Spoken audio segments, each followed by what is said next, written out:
Bien, hemos llegado al capítulo 9 del libro de Hechos. Recordamos, Saulo de Tarso ha aparecido en la historia del libro de Hechos a partir del capítulo 7, cuando estuvo presente en la muerte de Esteban.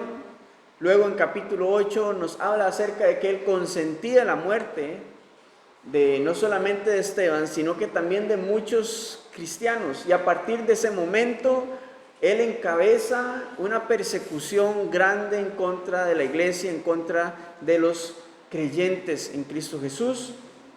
Comienza a perseguirlos, consintiendo la muerte de muchos, persiguiéndolos incluso después hasta en ciudades extranjeras. Y hoy vamos a ver acerca de su conversión, porque por causa de su persecución, él queriendo más bien tratar de detener el avance de la predicación del Evangelio de Jesús, lo que provoca es que Dios utilice esta persecución y esta persecución que él está montando, que Dios la utilice como un catalizador para difundir su palabra a otras regiones de Judea, de Samaria y hasta en ciudades gentiles. Así que el plan de Saulo y de todo el concilio del Sanedrín de poner alto a la predicación de los apóstoles acerca de Jesús resultó que más bien fue un impulsor para que esto explotara y la palabra del Señor comenzara a ser difundida por toda ciudad y de todo pueblo.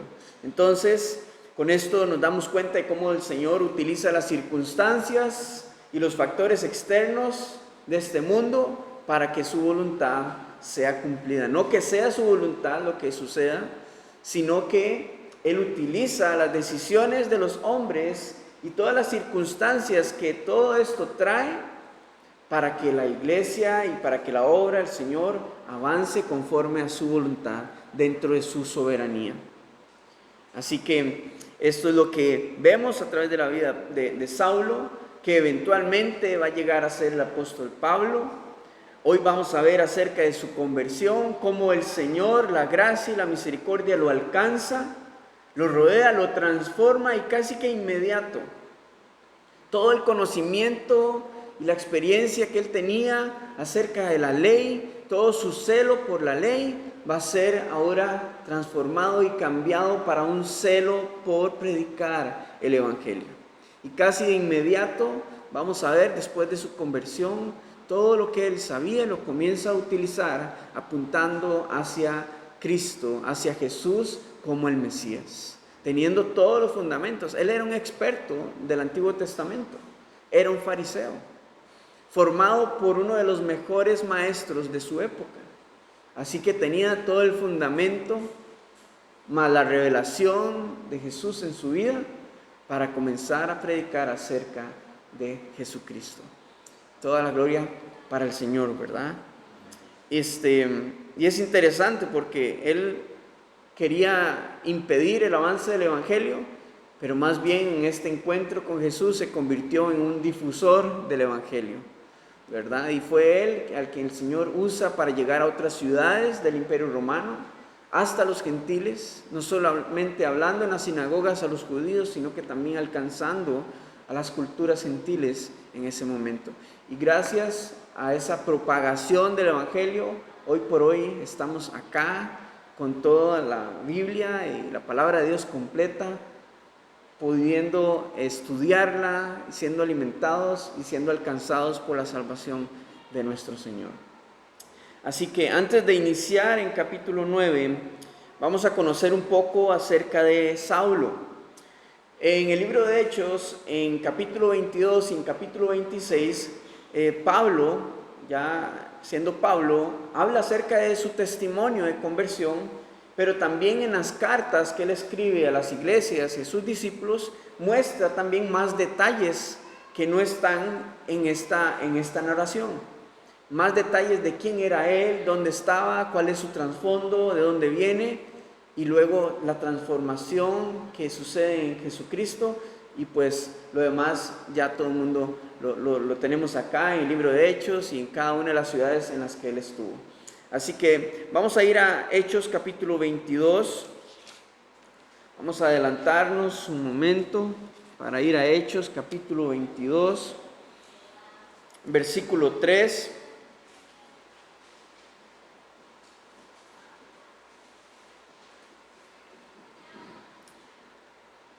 Pablo está defendiendo su posición delante del pueblo, está hablándole a judíos.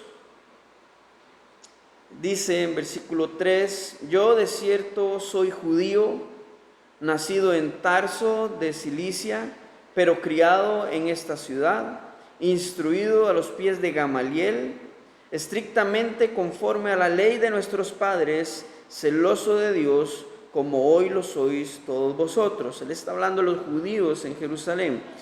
Perseguía yo este camino hasta la muerte, pretendiendo y entregando en cárceles a hombres y mujeres, como el sumo sacerdote también me es testigo, y todos los ancianos, de quienes también recibí cartas para los hermanos, y fui a Damasco para traer presos a Jerusalén, también a los que estuviesen allí, para que fuesen castigados. Esto nos relata el trasfondo de Saulo, nacido en Tarso, en la ciudad de Cilicia, que esto es parte de Asia Menor, lo que hoy conocemos como Turquía. Entonces, él, a pesar de haber nacido judío, era también de nacionalidad romana, porque esta zona estaba bajo el poder del Imperio Romano. Pero, aún así, su crianza fue desarrollada en Jerusalén, en donde él fue formado como fariseo por Gamaliel, uno de los maestros o de los rabinos más predominantes de su época. Y en el capítulo 5 de Hechos, es Gamaliel quien se levanta, siendo parte del concilio del Sanedrín, intercediendo, por así decirlo, por los discípulos, por los apóstoles, por Pedro y Juan cuando fueron arrestados, diciéndole al concilio, bueno, dejémoslos en libertad y veamos si esto es obra de los hombres, se va a disipar prontamente. Pero si es obra de Dios, esto va a permanecer. No nos hallemos nosotros luchando en contra de Dios y no contra los hombres. Entonces, este hombre fue el que instruyó a Pablo en toda la ley, en su camino y en su formación como fariseo. Así que por eso nos podemos ver cuál fue su trasfondo. Y por eso su formación fue algo importante en la vida de Pablo, en la vida de Saulo, que más adelante en sus cartas, él dice, todo lo que yo entendía y conocía, ahora lo tengo por basura, porque he decidido ahora venir y conocer a Cristo, Cristo resucitado. Porque todo lo que él entendía acerca de la ley, vino a tenerlo como inservible de alguna manera, porque ya no edificaba su vida, ya no llenaba su vida, sus expectativas, porque Cristo fue quien sació toda su hambre y su sed de conocer verdaderamente la verdad. Así que tenemos un poco acerca de Saulo acá, y con esto podemos ver que su conversión era algo completamente improbable. Él era el principal enemigo de la iglesia en ese tiempo, el principal enemigo. Entonces era improbable completamente.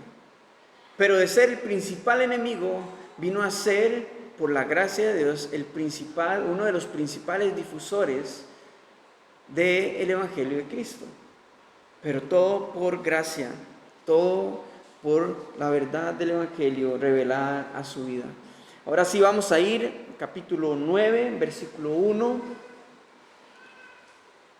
En el libro de Hechos dice, Saulo, respirando aún amenazas y muerte contra los discípulos del Señor, vino al sumo sacerdote y le pidió cartas para las sinagogas de Damasco, a fin de que si hallase algunos hombres o mujeres de este camino, refiriéndose a los cristianos, los trajese presos a Jerusalén.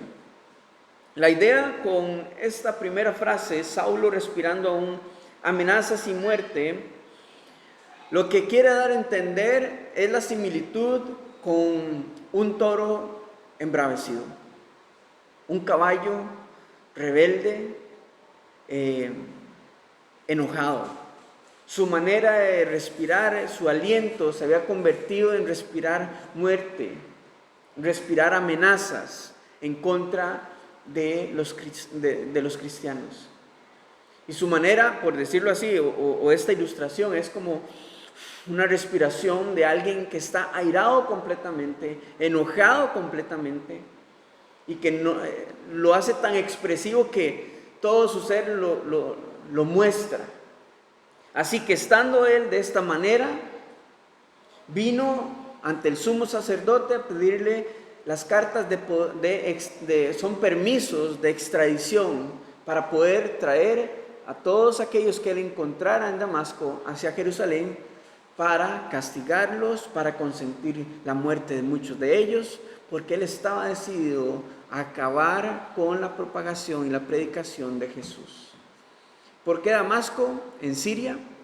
Porque al parecer habían muchos de los cristianos, de los discípulos que habían huido, que pertenecían a esta ciudad y estaban enseñando acerca de Jesús en este lugar. Así que fue a uno de los núcleos donde había mayor cantidad de cristianos para perseguirlos hasta ese lugar. Entonces,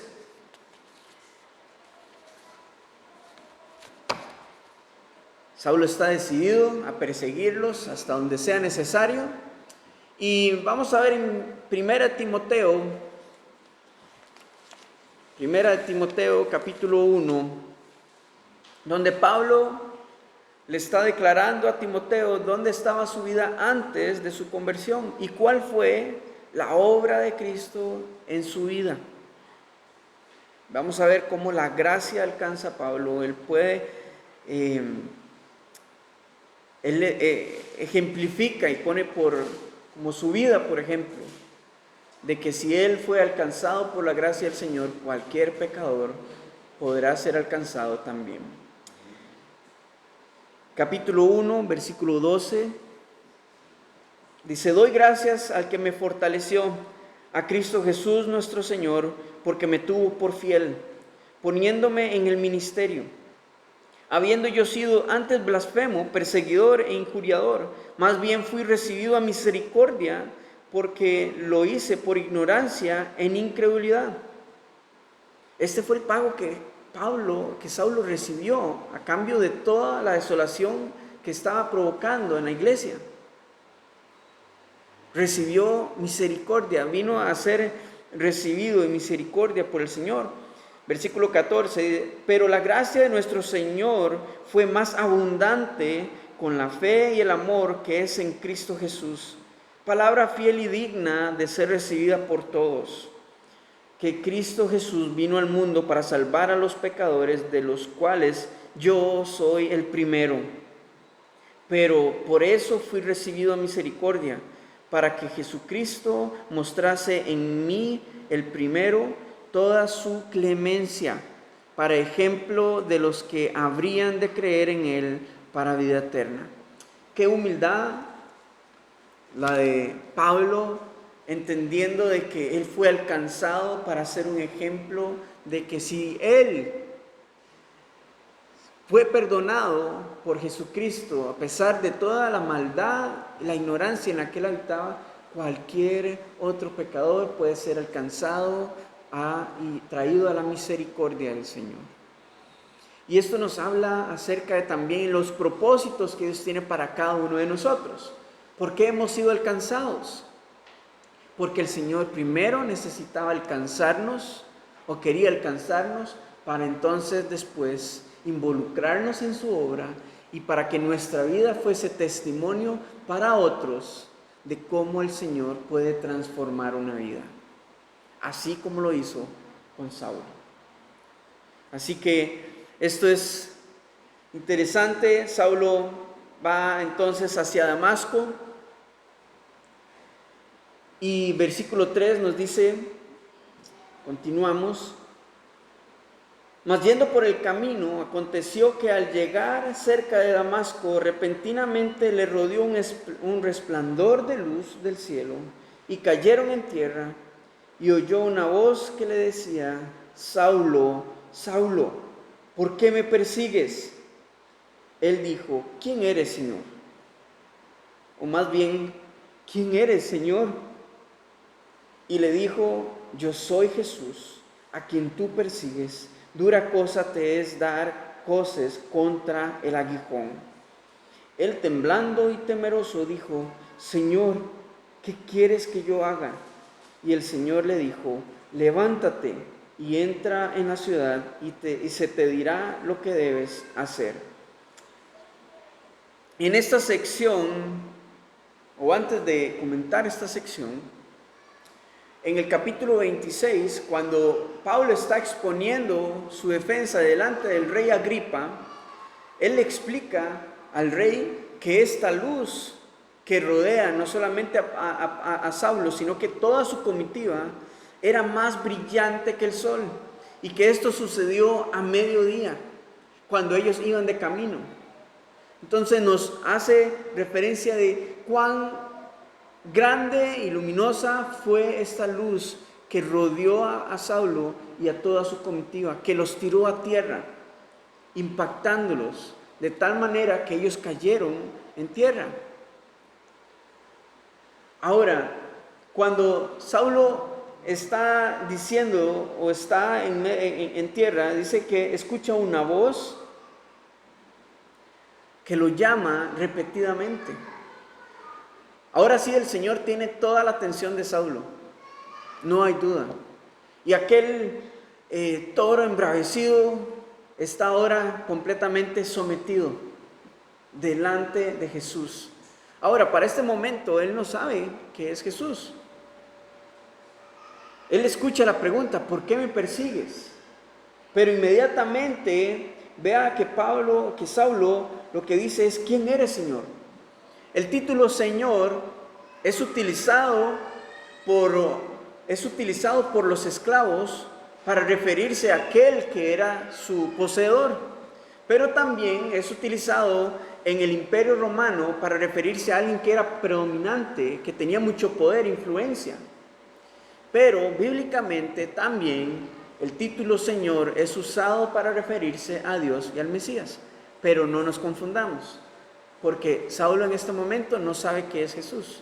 Entonces, la manera en la que él está preguntando, ¿quién eres, Señor?, es porque él quiere, en reverencia a la persona que está hablando y por lo que acaba de suceder, saber quién era. Entonces es cuando el Señor se revela a él, diciéndole, yo soy Jesús, a quien tú persigues. Con solo eso, a Saulo le bastó para saber quién era el que le estaba hablando. Aquel que él pensaba que había muerto, se da cuenta en este momento que vive. Y se da cuenta también de otra cosa. Al Jesús decirle, ¿por qué me persigues?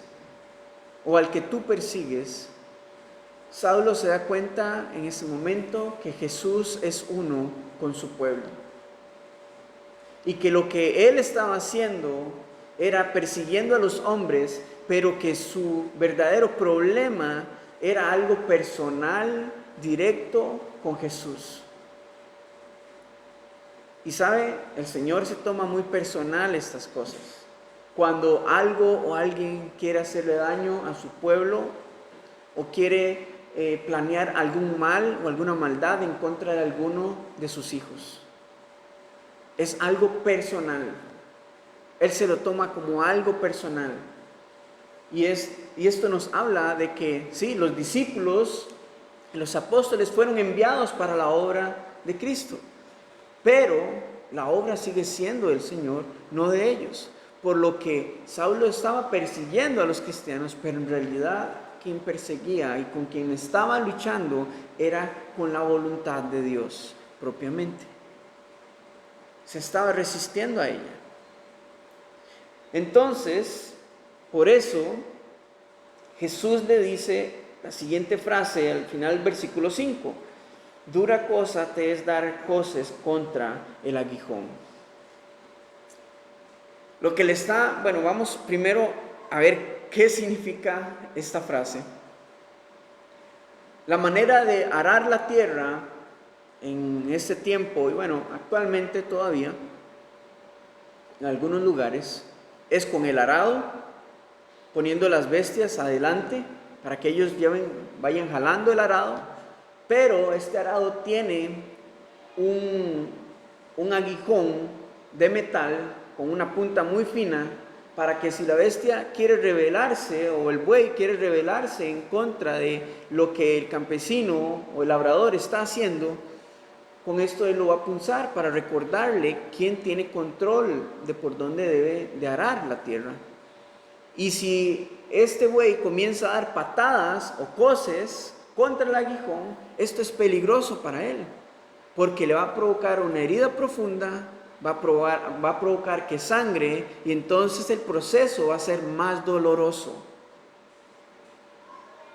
Esto es utilizado también, y hoy lo podemos ver más gráficamente, con los boyeros. Han visto que los boyeros llevan un palo y este palo tiene una punta, ese es el aguijón, para ilustrarlo de una mejor manera. Él los va guiando con su yugo, y si alguno de ellos está deteniéndose en medio del camino, él trata de punzarlo para recordarle que debe continuar el trabajo.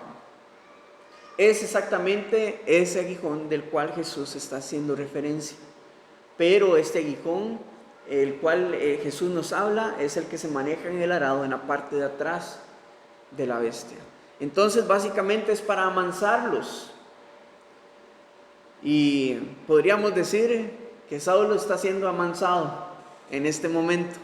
Y Jesús le está advirtiendo: si usted quiere resistirse a lo que yo quiero hacer en su vida, a la transformación que yo quiero traer a su vida, eso es peligroso y puede ser más doloroso para usted. Y esto, traigámoslo a aplicación a nuestra vida. ¿Cuántas veces nos hemos resistido a lo que Dios quiere hacer en nuestros corazones? Aquellos que no le conocen, ¿cuántos se han resistido y se resisten a que sus vidas sean transformadas? Porque es la voluntad de Dios. Pero por más que tratan de resistirse por su orgullo y de cerrarse a lo que la palabra de Dios nos dice, a lo que el Señor quiere hacer en sus vidas, lo que produce es más dolor, quebranto en nuestra vida. Ahora entendemos por qué. Porque es peligroso, es doloroso, pero es porque queremos resistirnos a lo que Dios quiere hacer en nuestras vidas. Ahora, aquel hombre que estaba respirando amenazas y muerte, lo encontramos en humildad, temeroso, manso de corazón, quebrantado. Y cuando Jesús le contesta de que Él es a quien Él está persiguiendo, es como la revelación más clara de quién es Jesús a través del Antiguo Testamento. Porque de nuevo, Él es un experto en el Antiguo Testamento. Cuando Jesús se revela a Él, podríamos decir, todo comienza a cobrar sentido de lo que anunciaban los profetas desde el Génesis acerca del Mesías. Y entonces Saulo entiende que Él es realmente el Hijo de Dios, que Él es el Cristo. Y entonces, versículo 6, dice: Él temblando y temeroso, completamente, dijo: Señor. ¿Y por qué es importante la palabra ahora Señor acá? Porque Él lo usa con todo el entendimiento, sabiendo de que Jesús verdaderamente es el Señor, es el Hijo de Dios, es el Mesías, es el Cristo. Y sabe, esta palabra, este es el momento en donde Saulo se convierte a Cristo. Esta es su confesión, porque lo está haciendo con toda la convicción y el entendimiento, y está llamando a Jesús Señor. Y este es el momento en donde sucede su conversión. Y luego añade: ¿qué quieres que yo haga? ¿Sabe? Y esa pregunta no solamente Saulo tenía que hacérsela, sino que cada uno de nosotros debemos de hacérnosla diariamente. Señor, sí, me has alcanzado, pero ¿qué quieres que yo haga? ¿Qué quieres? ¿Cuál es tu voluntad? ¿Cuál es tu deseo? Saulo está comprendiendo que ahora sí está desarmado, su orgullo está por el suelo, su corazón está quebrantado, está sucediendo cosas en su interior, confusión, todo lo que él pensaba que era verdad, ahora está siendo removido, está siendo cuestionado por aquel quien tiene enfrente. Entonces pregunta, ¿cuál es tu voluntad? ¿Qué quieres que yo haga? ¿Cuál es tu voluntad?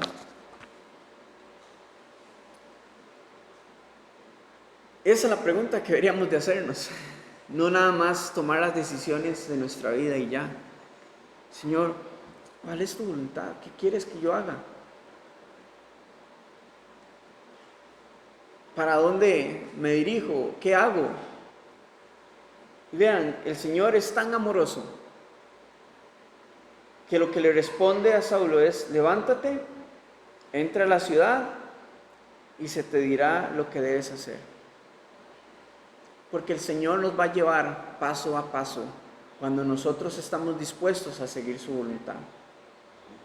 Él no va a hacer un cambio y nos va a mostrar todo el panorama completo.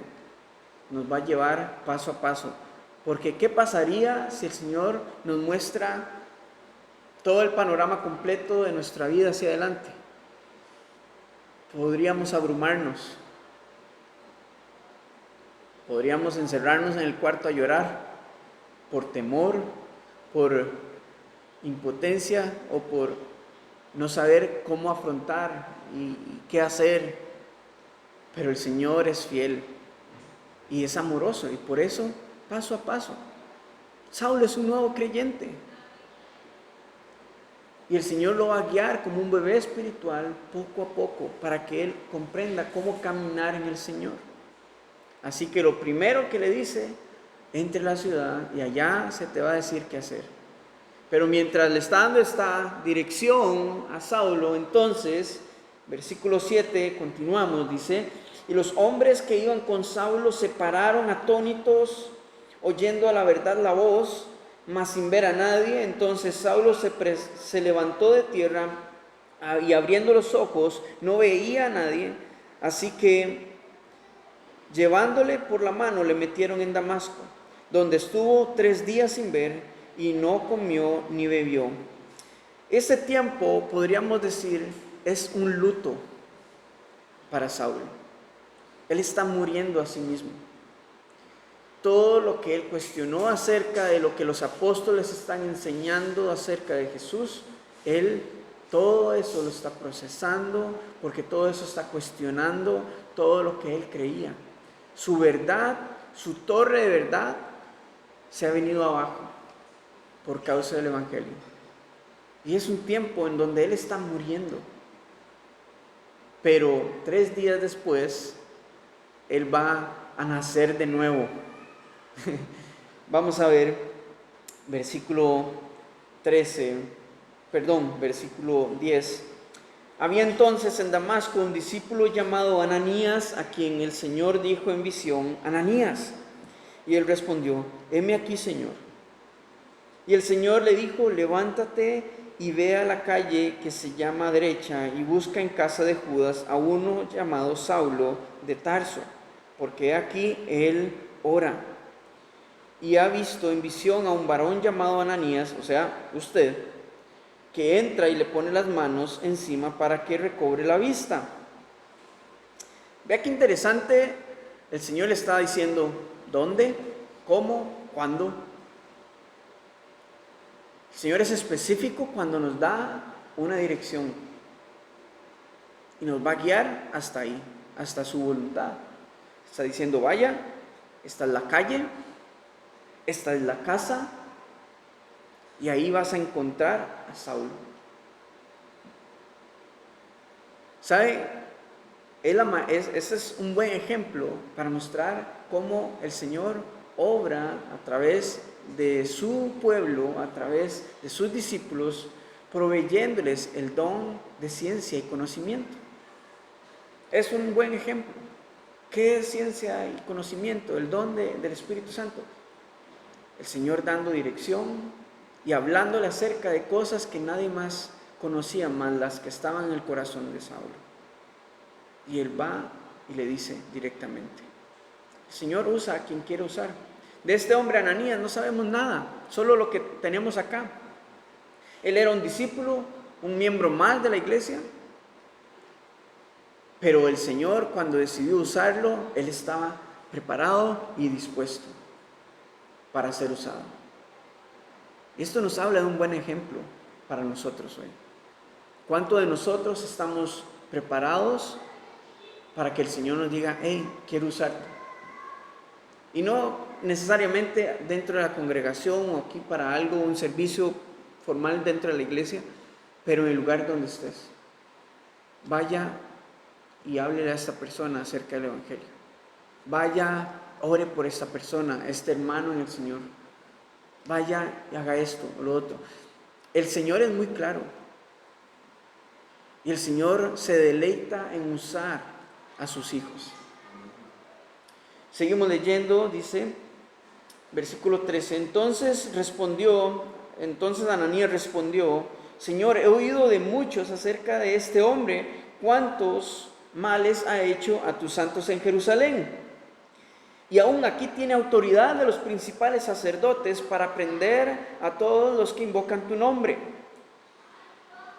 A pesar de las objeciones de Ananías, el Señor le dice, ve, porque instrumento escogido me es este, para llevar mi nombre en presencia de los gentiles y de reyes y de los hijos de Israel. Porque yo le mostraré cuánto le es necesario padecer por mi nombre. Estas son las cosas que solamente Dios está o puede hablarle al corazón de un hombre para transmitírselo a aquella persona a la que quiere alcanzar. Esto es el don de ciencia y conocimiento, el don de fe, el don de servicio, porque él está dispuesto a servir al Señor. Entonces, todo esto el Señor puede hacerlo con cada uno de nosotros, ¿sabe? ¿Cuáles son los requisitos? Pertenecer a una iglesia, a una congregación. Más que eso, es ser llenos del Espíritu Santo y estar dispuestos de que el Señor, si nos quiere usar conforme a su voluntad, que Él lo haga. Este hombre estaba ahí y el Señor dispuesto, y el Señor lo usó grandemente. Y sabe, muchas veces no sabemos a quién le estamos compartiendo el Evangelio. Ananías no sabemos mucho acerca de él más que lo que tenemos acá, pero del hombre a quien él fue a hablarle en obediencia al Señor, sabemos bastante, porque el resto del libro de Hechos, más de la mitad del libro de Hechos, nos habla acerca de lo que Dios hizo a través de él. Y en las cartas hacia las iglesias y hacia sus discípulos, sabemos aún más de cómo el Señor lo usó para extender su reino, propagar su evangelio a toda nación. Pero todo comenzó el Señor directamente con Saulo y luego usando a uno de sus discípulos. Él lo pudo haber hecho solo, pero de nuevo, el Señor se deleita en involucrarnos en su obra. Él se deleita, Él quiere usarnos, Él quiere involucrarnos en diferentes maneras, en diferentes áreas. Los dones, los talentos que cada uno de nosotros tenemos no son porque al Señor le plació nada más diseñarnos de esa manera. Él quiere usar todo esto para su gloria, con un propósito,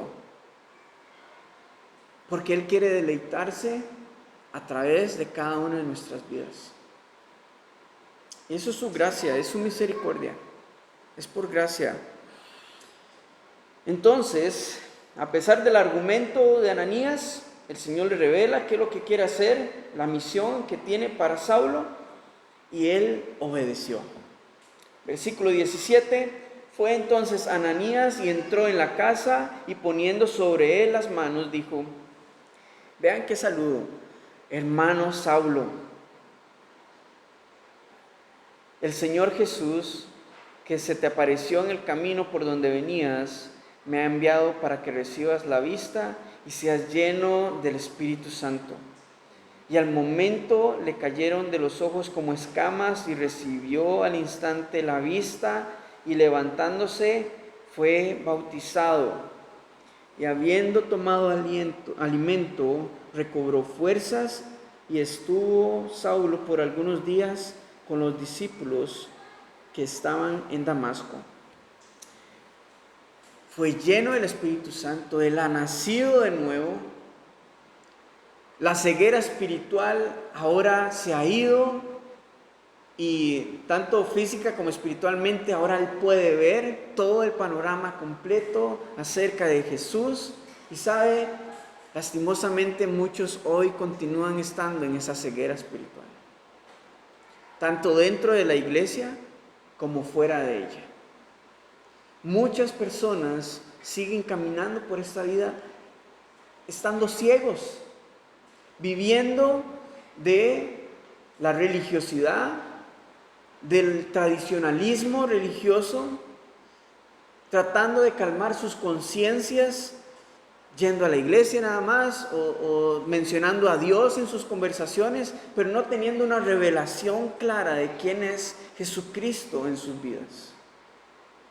Pero sabe, el Señor nos quiere llenar y quiere abrir nuestros ojos y quiere darse a conocer. Porque Saulo le preguntó, ¿quién eres? Jesús se reveló a él. Y sabe, cada uno de nosotros tenemos la palabra de Dios, cada uno de nosotros la tenemos disponible para conocerlo a él, para que nuestros ojos sean abiertos verdaderamente. Ahora, no duró nada. Él tenía la convicción en su corazón, vino, se bautizó porque comprendió el simbolismo que esto tiene de que es una confesión pública de lo que ya ha sucedido en su interior. Y luego de esto se incorpora a la iglesia, se incorpora con el resto del cuerpo de Cristo, porque ese es un buen ejemplo de lo que sucede y lo que debe suceder con los nuevos creyentes. Porque necesitan ser alimentados, necesitan ser cuidados, están indefensos, sin protección, sin herramientas de cómo caminar en el Señor. Y por eso es necesario instruirlos, discipularlos. Por eso son necesarios los estudios bíblicos, los discipulados, para poder enseñar al creyente y que los podamos equipar con lo que ellos necesitan para poder cumplir la voluntad del Señor y cómo puedan caminar en su salvación. Así que Saulo pasó algunos días con los discípulos que estaban en Damasco. Probablemente ahí tuvo conversaciones y enseñanzas increíbles por parte de los discípulos, hablando y meditando acerca de Jesucristo. Y veamos lo que pasa en versículo 20. Enseguida predicaba a Cristo en las sinagogas, diciendo que éste era el Hijo de Dios. Y todos los que le oían estaban atónitos y decían, ¿no es este el que asolaba en Jerusalén a los que invocaban este nombre? Y a eso vino acá, para llevarlos presos ante los principales sacerdotes. Pero Saulo mucho más se esforzaba, o sea, crecía espiritualmente y confundía a los judíos que moraban en Damasco, demostrando que Jesús era el Cristo. Completamente él tenía el fundamento para demostrar que Jesús era el Cristo. Porque una cosa era que ellos vivían en el legalismo religioso del judaísmo, pero ahora Saulo tenía la revelación del Mesías en su vida. Y entonces tenía todo el fundamento para enseñarles acerca de la verdad. Este es el testimonio de un hombre que ante los ojos de los hombres era imposible que sucediera. Pero el Señor lo hizo posible porque Él había sido escogido desde antes. sin que Él supiera, sin que Él hubiese nacido desde antes de la fundación del mundo, para llevar el Evangelio de Jesús a los gentiles, a reyes y a todos los judíos que habitaban en toda la región del Imperio Romano. Y gracias a esto y gracias a la obra del Espíritu Santo con otros discípulos, es que hoy podemos gozar de tener la palabra del Señor en nuestra tierra también. Hermanos, no hay nada inalcanzable para el Señor. Él puede alcanzar a cualquier pecador. No perdamos la esperanza por aquellos que uno ante nuestros ojos decimos, no veo cómo el Señor puede alcanzar a esta persona. Pero de eso se trata.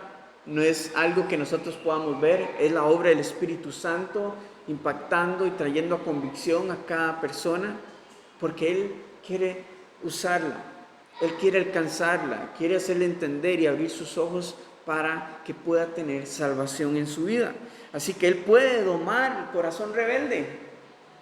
Lo hizo con Saulo, lo continúa haciendo con nosotros, ¿verdad? Es solo por la gracia y la misericordia. Y el que está luchando, no luche más y entregue completamente su vida al Señor. Rinda completamente a Él. Ya no hay más que luchar. Es peligroso, es doloroso. ¿Para qué forzarnos más a resistirnos cuando Él quiere traer verdad y transformación? Y lo único que podemos encontrar en Él es una paz que sobrepasa todo entendimiento. Así que mi ánimo es que todo aquel que está luchando no luche más, rinda su vida al Señor, permítale al Señor que muestre su amor y su gracia en su vida. ¿Sabe? Él quiere transformar nuestras vidas, hacernos nacer de nuevo y darnos una vida placentera, una vida con esperanza y propósito, y que podamos vivir desde acá la vida eterna. También es importante, las preguntas de Saulo fueron puntuales. ¿Quién eres, Señor? ¿Quieres conocer verdaderamente al Señor? Pregúntale, pero también exponte a su palabra para que Él se revele a tu vida. Y luego de esto, recordemos, el Señor no solamente quiere alcanzarnos, Él quiere usarnos, porque Él se deleita en eso. Él ama usarnos, nos ha diseñado para ser instrumentos de su gloria. Así que preguntémosle, Señor, ¿qué quieres que yo haga? ¿Cuál es tu voluntad? ¿En qué me quieres usar? ¿Cómo quieres usarme? Y el Señor, poco a poco, paso a paso, Él traerá su verdad y su Espíritu a nuestra vida para darnos claridad de su dirección. Y por último, no se trata de posiciones ni de cuántos años tenemos en el Evangelio, se trata de la disposición de nuestro corazón para ser usados por Él. No se trata de cuánta Biblia sepamos, se trata de la disposición de nuestro corazón. Un nuevo creyente con corazón dispuesto comenzó a ser usado por el Señor grandemente y trajo transformación a muchas ciudades. Así que no se trata de tiempos, se trata de la disposición, que el Espíritu Santo nos va a guiar en el camino, en cómo ser formados e instruidos en su palabra, para que podamos anunciar la verdad del Evangelio de Cristo. Y sabe, usted no sabe a quién está alcanzando o a quién le está enseñando acerca de la palabra de Dios. Probablemente al próximo evangelista, al próximo pastor, misionero, no sabemos, pero el Señor quiere alcanzar a través de nuestras vidas. Amén. Padre, te damos toda la gloria y la honra por tu amor, tu verdad, por tu palabra, que, Señor, nos enseña, nos confronta, nos anima, nos consuela a través de ella. Gracias de verdad por tu poder en nosotros, Señor. Gracias por el poder de tu Espíritu Santo. Señor, yo te pido que tú nos llenes completamente y sacies, Señor, cada vacío en nuestras vidas Que la llenura de tu Espíritu Santo, Señor, sea sobre cada uno de nosotros. Padre, despierta en cada uno de nosotros el anhelo y deseo y la disposición de estar a tu servicio, conforme a tu voluntad. Y ayúdanos, Señor, a estar atentos a tu voz para ser guiados por ella. Padre Celestial, ten misericordia por todos aquellos que se están resistiendo a la transformación que tú quieres traer a sus vidas. Por favor, extiende gracia y misericordia a cada uno de ellos, tanto a los no creyentes como a aquellos que creen en ti, pero que se resisten a aflojar sus riendas, las riendas de su vida, para entregarlas a ti completamente. Señor, te pedimos por favor, trae consuelo, trae sanidad y restauración a cada vida y corazón. Toda la gloria, Señor, sea a ti. En el nombre de Jesús oramos. Amén y amén.